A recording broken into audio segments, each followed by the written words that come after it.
တစ်တီဝလန်တွေဟာဗီတာမင်နဲ့တက်တူဓာတ်တွေကျွဲဝလို့ကျန်းမာရေးအတွက်အထူးကောင်းမွန်ပါတယ်။ဒါပေမဲ့အချို့အသေးတွေမှာပါဝင်တဲ့တဘာဝတကြားဓာတ် fructose ပမာဏဟာတစ်ခုနဲ့တစ်ခုမတူညီကြပါဘူး။အထူးသဖြင့်စီးချိုရှိသူတွေဒါမှမဟုတ်ဝိတ်ချနေသူတွေအနေနဲ့မိမိစားသုံးမဲ့အသီးအနှံ့မှာတကြားဓာတ်ဘလောက်ပါဝင်တယ်လဲဆိုတာသိထားဖို့အရေးကြီးပါတယ်။အောက်မှာအသေးစိတ်ကိုနှိုင်းယှဉ်ဖော်ပြပေးလိုက်ပါတယ်။တကြားဓာတ်အများဆုံးပါဝင်သောအသီးများ high sugar fruits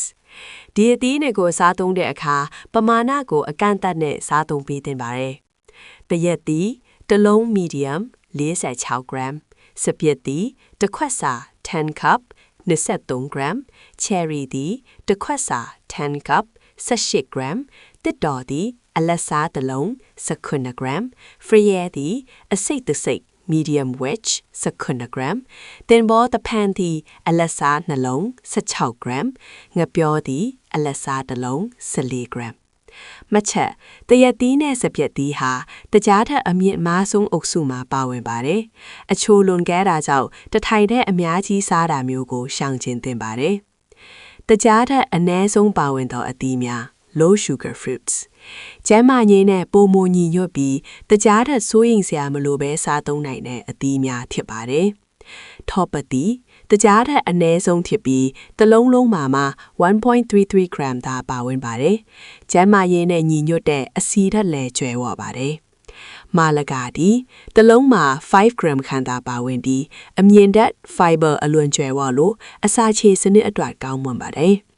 berry သီးများတစ်ခွက်စာမှာ5 gram သို့7 gram ခန့်သာပါဝင်ပါတယ်။ဓာတ်တိုးဆန့်ချင်ပစ္စည်းကျွဲဝပါတယ်။တခွာမွေတစိတ်မှာ5 gram ခန့်သာပါဝင်ပြီး redat ဖြည့်တင်းပြီးပါတယ်။တင်ဘော်သည်အသီးအသေးတစ်လုံးရဲ့တဝက်မှာ6 gram ခန့်သာပါဝင်လို့ဝိတ်ချသူတွေအတွက်တင်တော်ပါတယ်။